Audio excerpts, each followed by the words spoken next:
It was a banner day for New Orleans Saints offensive weapon Taysom Hill and their offense as a whole, but the Saints can't get comfortable just yet. What's left to fix and what's next for Taysom Hill and Alvin Kamara? We got all that and a little bit of land yap for you on today's episode of Locked On Saints. You are Locked On Saints, your daily New Orleans Saints podcast, part of the Locked On Podcast Network, your team every day.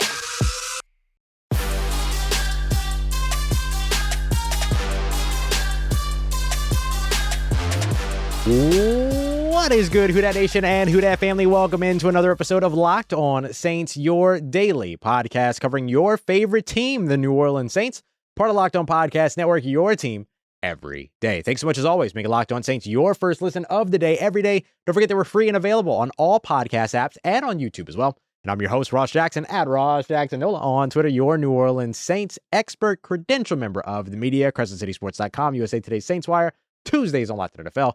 And of course, here with you every single Monday through Friday on Locked On Saints. Today's episode of Locked On Saints is brought to you by our friends over at Prize Picks. It's daily fantasy made easy the way that it should be. No battling with mystery lineups, no battling against people who have all their little spreadsheets and dinkery-doos and all that stuff. Nope. Super simple. You pick 2 to 5 players, project whether or not they're going to come in at more or less than their Prize Picks projection. You get them right, you can win up to 10 times your entry. And first-time users can get a 100% instant deposit match of up to $100 by using promo code LOCKEDON at prizepicks.com or when you download the Prize Picks app. Tell you more about Prize Picks a little bit later. Right now, it's a Victory Monday, so we're celebrating here on Locked On Saints, but hold your horses. We're not going to celebrate for too long. I'm going to tell you the next steps of what the New Orleans Saints need to get fixed. We'll also discuss Alvin Kamara being back in his bag on Sunday. But first, we got to start with the biggest name, the biggest story, as we always do here on Locked On Saints. That's Taysom Hill, your Taysom every day here on the Locked On Podcast Network. Kylie, that's for you. The New Orleans Saints won here in the Caesar Superdome today, 32-39. Those of you that are watching on YouTube obviously see me gesture to the Caesar Superdome. Those of you listening on YouTube hear me gesture to the Caesar Superdome. 32-39. 32-39. New Orleans Saints win in this game. Yeah, the New Orleans Saints offense put up 39 points. And guess who was responsible for about 24 of them things? That, of course, was Taysom Hill. Taysom Hill, 3 rushing touchdowns in this game, 112 rushing yards, 9 rushes, right? So he scored on 33% of his carries in this game. Also had a touchdown pass to Adam Troutman, New Orleans Saints tight end, for 22 yards. 69 return yards in the kick return game after Deontay Hardy went down with an injury. They elevated Taysom Hill to be their kick returner, and they got some of the best kick returns that they've had all season during that time. Yeah, he did have a fumble at one point, but didn't lose that fumble and recovered a fumble over on the other end when he was playing coverage in the punt return game. Yeah, the guy did it all. He even had a lead block that sprung Alvin Kamara for a big 10-plus yard run late in the game, which led to the New Orleans Saints for the first time this season being able to take victory formation at the end of the game. Taysom Hill did it all, y'all. He was the MVP of this game, most valuable player. He was the most important player. He was the New Orleans Saints offense in this game. 134 yards from scrimmage. Had a little bit of help, of course, from Alvin Kamara, who had 194 yards in scrimmage himself. We'll break him down, or break his performance down. We don't want to break him down. They need him. But we'll break his performance down here in a little bit. But Taysom Hill is very likely going to be your NFC, maybe NFL, Offensive Player of the Week this week. He was absolutely outstanding. So what I'm here to tell you is, if it ain't broke, don't stop scoring touchdowns with Taysom Hill, as the old adage has always said. I think you're going to see a lot more Taysom Hill moving forward here, but playing him at quarterback, right, having him be your starting quarterback won't be the option, won't be the answer. I've seen that kind of suggested in a couple different places. Remember that part of what it is that makes Taysom Hill so extraordinary, part of what it is that makes him so effective, so productive, is the way that you're able to utilize him in specific game plan situations and take advantage of the dynamics that he brings your team. If he's under center all the time, taking hits, dropping back to pass, after a certain point, you lose the dynamic of bringing him into the game and changing the pace. So let Andy Dalton and or Jameis Winston continue to run the offense once Jameis Winston is healthy, if the Saints decide to go back to him, and then continue to use Alvin Kamara as this, mercenary for hire almost, the Swiss Army knife all over the offense, and let him do what he do. And that's what they did today. Taysom Hill was the hero of this New Orleans Saints game and might be the hero of the New Orleans Saints season before it's all said and done, depending upon how he's able to continue this production and how Pete Carmichael and Dennis Allen continue to find creative ways to utilize him. And the offense continues to find ways to take advantage of his unique skill set against ill-prepared defenses, which is exactly what Seattle was for this Taysom Hill heavy game plan. They were also a bit underprepared for the guy that they should have known the New Orleans Saints were going to attack them with relentlessly in this game, which is exactly what they did in running back Alvin Kamara. Let's break down Alvin Kamara's performance and how it was the perfect companion piece to what Taysom Hill did in this game as we continue on with today's episode of Locked On Saints. But before we get to that, I want to tell you about our friends over at Prize Picks. It's daily fantasy the way that it should be. If you took sort of the more when it came to Taysom Hill's rushing yards in this game, congratulations, you probably won yourself some money. 112 rushing yards, well over any of the projections that they would have had him at over at prizepicks.com. So basically, that's all it takes. You pick 2 to 5 players, and then just like that, you pick more or less than the Prize Picks projection. You get those right, you can win up to 10 times your entry. All you have to do is download the Prize Picks app or go to prizepicks.com so you can start playing online daily fantasy football today. And first-time users are going to get a 100% instant deposit match over at prizepicks.com or through the Prize Picks app by using the promo code LOCKEDON, LOCKEDON. So you put down $100, they'll match $100. You put down $50, they'll match $50. It's that simple. So check it out. It's promo code LOCKEDON for that 100% instant deposit match today at prizepicks.com. All right, family, continuing on with today's episode of Locked On Saints. Thanks again, as always, for making Locked On Saints your first listen of the day every day. Don't forget to check out NFL Key Predictions, our weekly Friday installment, over on the Locked On NFL YouTube page, as well as on Odyssey or wherever you get your podcasts. All the local experts breaking down the 5 biggest games of the week, including Sunday and Monday Night Football, and of course, giving you all the betting advice that you need from the industry's leading experts over at Bet Online. That's NFL Key Predictions, which you can find at Locked On NFL on the Odyssey app, wherever you get your podcasts, and on YouTube as well. Alvin Kamara was in his bag today, and it wasn't only what the New Orleans Saints needed in this game, it's what the New Orleans Saints will need for the rest of the season if they want to win games. The New Orleans Saints nearly doubled up passing attempts to rushing attempts, or rushing attempts to passing attempts in this game. 48 total rushing attempts, 25 total passes, including the touchdown pass that was actually by Taysom Hill as opposed to Andy Dalton. That's what the New Orleans Saints are going to need if they want to make sure that they are continuing to churn and burn all throughout the rest of the season. What the Saints are going to need moving forward is more Alvin Kamara, more run game, less turnovers, and a little bit more of a steady defense than we saw in today's game. But I'll explain why that isn't as insurmountable as it feels with all of the explosive plays being given up to the Seattle Seahawks in this game here in a couple of minutes. But I want to focus on Alvin Kamara first. 194 total yards from scrimmage in this game. No touchdowns, but he touched the ball 29 different times, right? So he touched the ball a ton in the run game, touched the ball a ton in the receiving game as well. I believe he was actually the team's leading receiver in this game as well. Let me see if I have my numbers up so I could figure that out nice and quick, fast. Yeah, he had 6 receptions on 6 targets for 91 yards, led the New Orleans Saints in receiving. Just behind him, of course, was wide receiver and rookie sensation Chris Olave. He had 4 catches, 54 yards, and a touchdown. Unfortunately, he was knocked out of the game in that touchdown, thrown very violently to the ground, hits his head, kind of neck area, kind of goes out cold. It was very scary. So prayers up to Chris Olave. Hopefully he's able to get back out on the field when he is ready. We know that the New Orleans Saints have always been cautious around concussion returns, a la Taysom Hill last year. But then, of course, now there's a newfound focus, again, on concussions and time to return and protocols and things like that after the Tua Tagovailoa incident earlier on this season. So something to watch. But the New Orleans Saints, even if they're without Chris Olave, they have the guy that they need to be basing their identity and their team around. Picture this. The New Orleans Saints are a smash-mouth, old-school, defense-first, run game-first team, and that's their identity. How does it make you feel? It excites me. I think that's a good game plan. I think that's a good way to go, especially when you have guys like Taysom Hill, when you have guys like Alvin Kamara who continue to pick up all that yardage for you and churn and burn on the field and on the ground and wear down defenses. And from that, then you get the opportunity to run a little bit of play action, to have, some of these guys swing out underneath, draw some of the linebackers down, open up the middle of the field for the wide receivers, or the wide receivers carry some of those defenders out. So then you're able to get to Alvin Kamara in the passing game, in the flats, in space, which we finally got to see in this game. Andy Dalton did a great job distributing the ball all around, had receptions to 7 different receivers, including Keith Kirkwood, who made his return to the New Orleans Saints today. That's the type of game plan that you want. Spread it out, attack laterally, run the ball, win on the ground, control the clock. That's what we've sort of been saying from the very beginning. The New Orleans Saints identity needs speed, just hasn't been able to build their identity around that so far this season. And finally they do, and what happens? They put 39 points. 39 points on the board. That's outstanding for this New Orleans Saints offense. Now, they still had some things. Alvin Kamara's second fumble of the season. He only had 7 in his entire career coming into this game. He's got 2 on the season so far.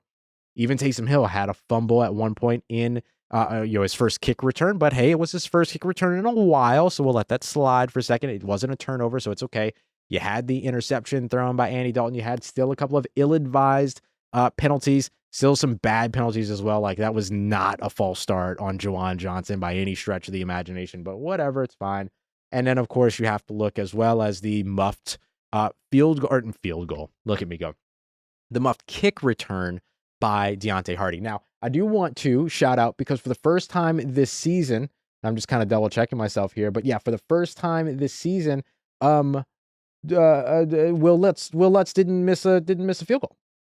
He didn't miss a field goal today, which is really, really nice. He had a big 54-yard field goal early on, and then nailed all of his extra points as well. So that's exactly what you needed to see from Will Lutz. And then, of course, that New Orleans Saints offense putting points up on the board as well. But still some things to clean up over on the offensive side. We can't fully exonerate what this New Orleans Saints offense has been all season based upon what they were today, especially now knowing that you have injuries to all 3 of your top wide receivers over on the offensive side. Michael Thomas missing time with a toe injury, though they're optimistic that he could be back as early as next week up against the Cincinnati Bengals, according to reports by ESPN. Jarvis Landry was probably very close, looked fine during practice on Thursday, kind of took a step back, didn't practice on Friday, and then wasn't active on Sunday. So hopefully you get the both of them back. I'm just going to be honest, I don't think you're going to see Chris Olave next week, and I would be surprised if he was out on the field, though not impossible, just knowing how cautious everyone is around the concussion conversation right now and knowing how just scary that moment was. I don't think they're going to rush him back out on the field. He's too valuable a player for the success of your future that you don't want to rush him out in the present, especially if you're getting Michael Thomas and Jarvis Landry back next week. So there's still some things there, still some kinks to work out on the offensive side. The defense, though, is really the next step for the New Orleans Saints. They need to eliminate the explosive plays if they want to win. How can they do that? And who was the missing piece today? And the key to the solution, we got that coming up for you as we continue on to wrap up today's episode of Locked On Saints. First, I get a great opportunity to tell you about our friends over at Built Bar, the best tasty protein bars on the market. They've got Built Puffs, which are these marshmallow-based protein bars that have like 160 calories. That's it, but you still get 15 grams of protein. They've got granola bars with protein, and they have their standard amazing, absolutely outstanding flavors as well, including my very favorite, mint brownie. Basically, it's mint chocolate chip ice cream in a protein bar covered in 100% chocolate. Doesn't get any better than that, in my opinion. But if you're not a mint brownie type of person, you're not a mint and chocolate type of person, don't worry. They've got fruit and chocolate like raspberry. They've got orange and chocolate, which is a really cool mix. They've got other sweeter sounding flavors like cookies and cream, salted caramel, all that. But you're really talking about still like 150, 170 calories, 4 or 5 grams of sugar, and then all of that protein, 15 to 16, 17 grams of protein as well. So go and check them out for yourself today. You don't need to hear me talk about them anymore. You can find it over at built.com. Order yourself a sample box. You can get to try all the different flavors. Just use the promo code LOCKEDON15, LOCKED15. Use the numerals so you can get 15% off. That's LOCKEDON15 for 15% off today at built.com. Let's get it, Who Dat Nation. We are wrapping up today's episode of Locked On Saints on this Victory Monday. Thank you, as always, making Locked On Saints your first listen of the day every day. So we're going to take our time going through this sort of closing piece of the show because we sort of need to discuss what the next steps are for the New Orleans Saints. And I know that there are a lot of different question marks around, but really things today, based upon what you saw from Sunday's game, kind of come down to one specific element, and that is limiting or reducing or trying to completely cut out explosive plays. The New Orleans Saints have been struggling with this so far all season, which is uncharacteristic of their defense. Now, we should say we've seen this New Orleans Saints defense in years, even since 2017, kind of start off slow, give up some of those big plays, but then get things buttoned up and fixed throughout the season. So we know that they can do that. But if they're not able to get their full sort of complement of defenders on the field, regardless of how deep they may feel on the secondary, they're going to run into some of these issues. And today, the key player that they missed sorely on the defensive side was safety Marcus Maye. Marcus Maye was a little bit of a surprise inactive going into this one. He has been dealing with an injury, sort of navigating an injury, but he was at practice all week. He was limited throughout the week and all that. But, we saw him and everything. He looked pretty good, but he just wasn't able to get out on the field today. Ideally, the Saints have him back next week because they're going to need him. Jamar Chase, T. Higgins, Tyler Boyd, these guys coming to town. They're going to look to take the top off with Joe Burrow and that sort of, really exciting brand of football that they have up in Cincinnati, which, look, they are a hungover team, right, from the Super Bowl so far, from their Super Bowl loss, but they have all of the potential in the world in terms of hanging those big plays over the top. You just saw Geno Smith, DK Metcalf, Tyler Lockett do it over and over again, even Noah Fant as well, get those big chunk plays. The Saints gave up 6 plays of over 20 or more yards in a combination between the run game and the passing game, including the big breakaway, I believe it was a 69-yard run and touchdown by rookie Kenneth Walker after Rashad Penny had already left the game with an injury. I don't believe, let me double check the numbers, I don't believe the Saints gave up a 100-yard rusher in this game. However, they were darn close. They did. Oh, no, that was a receiver. Sorry, Ross cannot read. 88 yards to Kenneth Walker, 54 yards to Rashad Penny. So they gave up over 100 combined yards on the ground, but thankfully did not surrender their third 100-yard rusher in this one. But the player that they missed sorely in this game was Marcus Maye. Marcus Maye is an enforcer that can come up and he can help you make some of those stops. He can be your last line of defense in the run game. You missed that during that Kenneth Walker touchdown where there was so much space all over that New Orleans Saints defense. Kind of unforgivable in a way, amount of space. But then you also saw the big passing plays where over and over again, the player furthest away from the quarterback wasn't a safety hovering over the top. It was the receiver catching the touchdown, Tyler Lockett getting behind the defense, DK Metcalf getting behind the defense. And the Saints got saved a little bit. On one of them, there was a penalty that erased a DK Metcalf touchdown that, he was all by himself, kind of a, one of those, wasn't really, I guess you can call it a blown coverage, but really it was one of those kind of schoolyard plays, right? Like it's hard to hold wide receivers for that long. But then you also saw the Saints have these really, really big bright spots where they defended, a play where Geno Smith was just scrambling all around for like 8, 9, 10 seconds and had nowhere to go with the ball and ended up in a 0-yard sack by JT Gray. So you see the flashes, but they need to eliminate those big explosive plays that they allowed. And Marcus Maye is a big part of that. And remember, Marcus Maye was out in this game. PJ Williams was on injured reserve. Justin Evans hasn't played football since 2018 or whatever. And then even in those situations where Justin Evans, who has played well, but in those dime packages or sub packages, when they move him inside, you have JT Gray playing at safety. JT Gray has shown flashes of being a good player on defense, but these are really talented wide receivers. This is a really talented quarterback in Geno Smith, who looks absolutely awesome so far this season. I mean, his ball placement in this game was ridiculous, especially on the 2 touchdown throws to Tyler Lockett. He was outstanding. And so when you're down to your 5th safety, you're going to give up some plays from over the top. So your key player in that equation is Marcus Maye, and hopefully the New Orleans Saints get him back next week. So that's really the next big step for the New Orleans Saints. The other thing is, you kind of got away with shooting yourself in the foot a couple times in this game and really need to eliminate those, right? The Andy Dalton interception there, you can blame that on Andy Dalton for kind of what felt like just sort of like a lackadaisical throw. That was maybe like one of the most lackadaisical interceptions I've ever seen or felt. And like it was as if the play hadn't even happened is what the energy felt like in the Superdome. And of course it was happening against the team that everyone in here was rooting for, but you know what I mean. So you had that, you had the fumble by Alvin Kamara, you had the muffed kickoff fielding by Deontay Hardy that ended up giving terrible field position. And then you had even the fumble by Taysom Hill, which fortunately didn't turn into a turnover. But you had that. You still had some of the penalties that you wish that you just could get buttoned up over on the offensive side. Illegal shifts, procedural stuff, false starts, things like that. Even the bogus outside of the bogus false start. So like those are the things that stifle the offense's sort of momentum, stifles offensive drives and stuff like that. So you don't want to see many of those. So there's still those to clean up. There's still some of the sort of execution things over on the offensive side that you're going to clean up. But you found an identity here that hopefully you can build off of moving forward if you're the New Orleans Saints. And that's by building an attack around the run game, buttoning things up over on the defensive side, getting rid of the explosive plays, and then all of a sudden you're at least hanging around against some of the better competition because there's some really, really good teams on the way.